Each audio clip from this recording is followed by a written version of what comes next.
Today I'm going to be installing the AprilAire 500M whole house humidifier. While some handy DIYers can pull off this installation, it's recommended to have this installed by a professional HVAC technician. Before installing a whole house humidifier, you want to make sure that your total static pressure is not too high. The install instructions say no greater than 0.4 inches WG. Not really sure what that means, but I'm thinking that they meant WC. Here are some of the items that the whole house humidifier AprilAire 500 comes with. Mine was supposed to come with a humidistat, but it did not. Luckily, I'm using the Nest thermostat to power the humidifier. And if you don't have a floor drain, you will need a condensate pump to get rid of the excess condensate made by the humidifier. My supply plenum and return plenum are about 6 feet apart, so I did have to buy some additional sheet metal duct.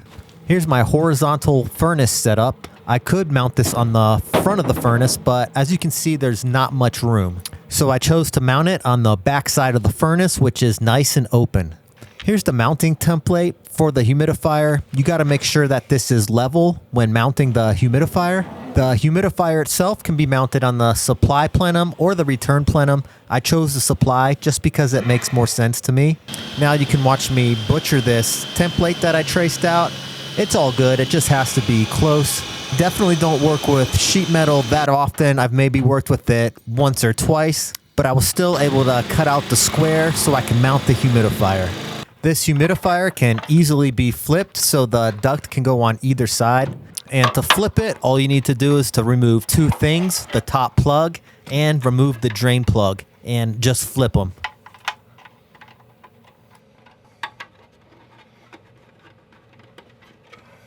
Since my cut wasn't perfectly level as I intended, I'm making sure it's level as I am installing the sheet metal screws.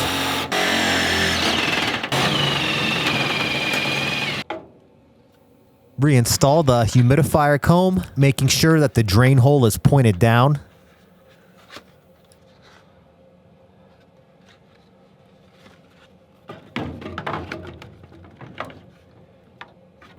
Run the water supply hose from the solenoid through the opening on the side, then insert the hose into the top hole in the middle. The cover for the water panel should now just snap in on the top and the bottom. Now I'm going to connect the plenum off the humidifier to the return plenum.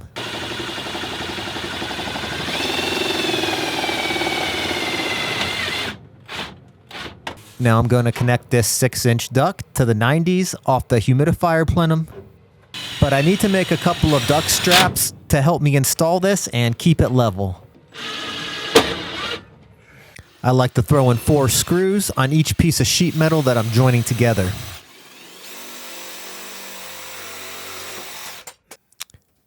Here I'm just getting a visual of where I need to cut open the hole on my return plenum. Marking my hole center line for my hole cutter.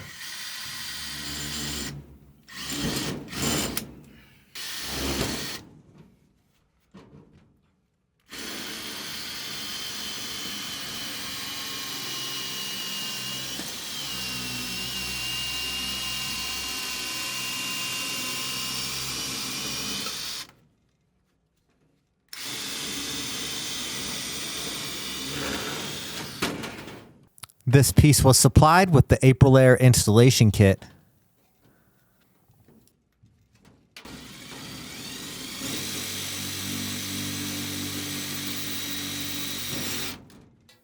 Now I know I could have used that flimsy piece of duct that came with the installation kit, but I wanted this to look decent.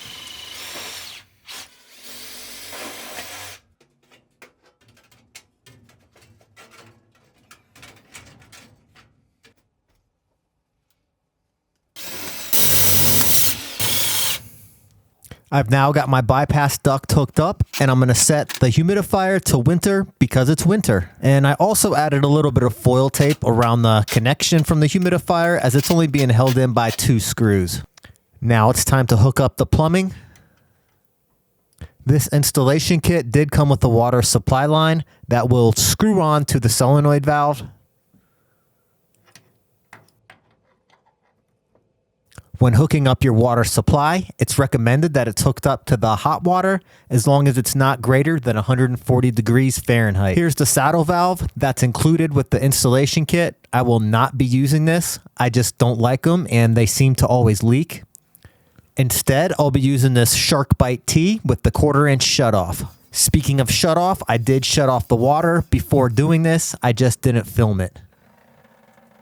With my Shark Bite tool, I'm going to deburr the copper and mark where the slip goes to.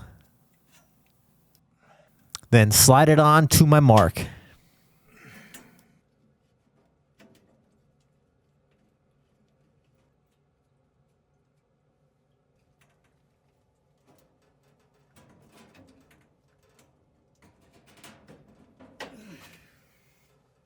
Make sure that the valve to the 1/4-inch is off.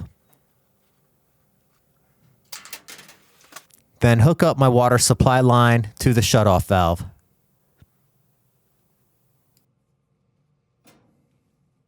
Turn the water back onto the house and check for any leaks. Here I'm securing the supply line to the joist with some plastic clamps. Then turn on the water to the valve and check for leaks. Now I'm going to hook up the wiring to the solenoid valve on the humidifier. The black box with the yellow wires is an optional current relay for the blower motor. But before I get to that, I need to get power from my Nest thermostat terminal. This normally wouldn't be an issue, but my thermostat wire only has 4 wires. All of them are in use, so I'll have to run an additional wire up to my thermostat, which is only about 6 feet away.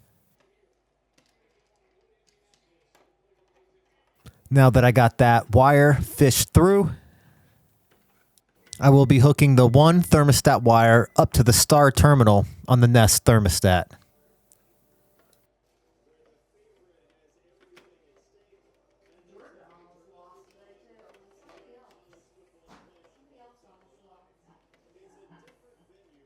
And that wire coming from the Nest thermostat star terminal is going to be twisted onto the water supply solenoid valve, one of the wires. Just pick one. It doesn't matter.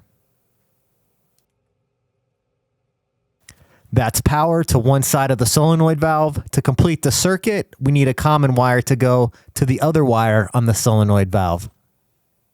With some additional 2-wire 18-gauge thermostat wire, I'm going to hook up one wire. I choose the white wire on this case, and I'm going to run this wire over to the furnace.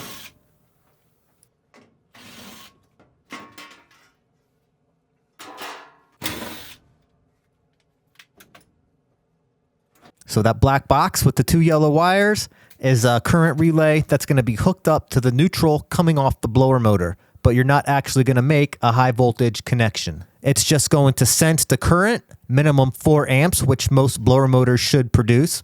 And if it doesn't sense that current, it won't close your circuit to the solenoid valve, which will prevent the solenoid valve from activating the water supply without the blower motor on. So it's basically just a safety device that prevents a lot of water from being wasted. Now I'm pulling through that thermostat wire from the common side of the solenoid valve. And I'm going to use the same wire that I hooked up to that solenoid valve and connect it to this current relay. While the other wire on the current relay, you're going to hook up to the common side of the transformer or the common terminal on your circuit board. Or put a resettable 3 amp fuse in between that connection like I'm going to do. This is just protection for your circuit board, for the solenoid relay, and for your transformer. It'll blow this fuse before it damages any of those. For more information on wiring the low voltage of these devices, refer to the wiring diagram on your furnace and the one provided by the AprilAire installation guide. Right after I finished that wiring, my condensate pump had arrived from Amazon. But if you have a floor drain, you can skip this step completely. My house has a furnace only with no air conditioning unit, so there's no floor drain or no condensate pump in the crawl space.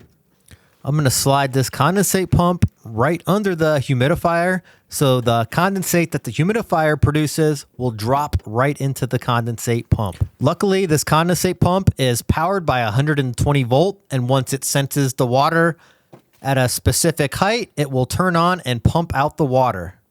However, there's a low voltage safety device on this condensate pump that I'm going to be wiring in series with the common wire of the humidifier. So should this condensate pump fail and the water get to a certain level, it will break that connection and shut down the humidifier. So basically, I'm just taking that common wire that I ran to the furnace, the low voltage one, and I'm going to break that apart, and then I'm going to put these two wires in the middle of that wire that I broke apart and twist them together using wire nuts. And this just acts like an automatic toggle switch that opens and closes. It draws no amps, it creates no resistance.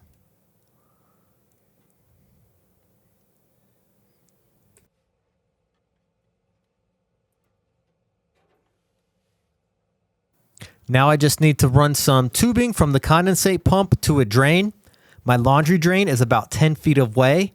This condensate pump is good for a rise of up to 6 feet and 15 feet total. Now I just need to connect this hose to the water discharge of the condensate pump.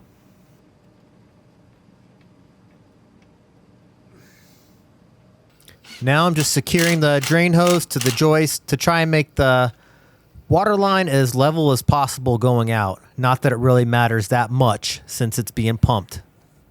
Cut off the excess drain hose. Then I'm going to shove this down into the drain line at least 12 inches.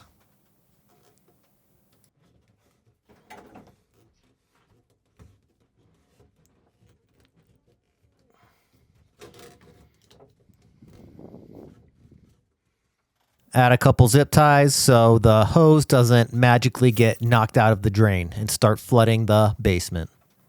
Now I'm going to reapply power to the furnace so I can start testing everything out.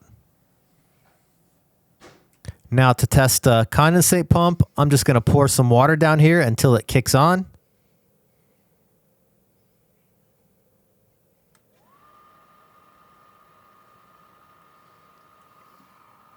And set up the Nest thermostat for the humidifier. I'm not going to go too in depth with the Nest setup. I'll make a separate video if that's requested. But basically you go into settings and go to equipment. You'll have to add the humidifier to that star terminal. And then you have all sorts of options with humidifiers, whether you want the fan to run or you want the fan not to run, as there are different types of humidifiers out there. I'm going to make sure that this fan comes on when the humidifier comes on, and I'm going to set it to 45%. Now the system is running, but the heat is not. The fan and humidifier are. We take a look here. I'm going to take my return temperature and relative humidity. And we can see all of this in the FieldPiece app that I have. We have about a 7-8% humidity rise. As the temperature is the same, as there is no call for heat. This is just the fan running. And this is about 5 minutes of operation to make sure there's no excess heat. You can hear the solenoid valve when it's engaged. And you can just put your finger on it and it'll definitely be heated up. Pretty cool. That's my install of the AprilAire 500 series whole house humidifier. If you have any questions, please leave me a comment. I'll do my best to answer them as best as I can. It's hard for me to answer direct wiring concerns in many cases just because there's so many different setups. I'm always going to say refer to the wiring diagram. Next project should take me a couple of minutes, but since there's water down here in my crawl space, and even though I've got the safety devices implemented to shut off the condensate pump and to not energize this humidifier unless the blower's running, I'm still going to install something like this water alarm that can notify me basically anywhere. This one's made by Ring. My whole house is Ring, so I just want to keep it all the same. Thank you so much for watching. Remember to change these panels out yearly, and this is only for dry climates. If you're in Florida or somewhere humid, there's no need to have a whole house humidifier. Thank you so much for watching. My name's Dave. See you on the next one.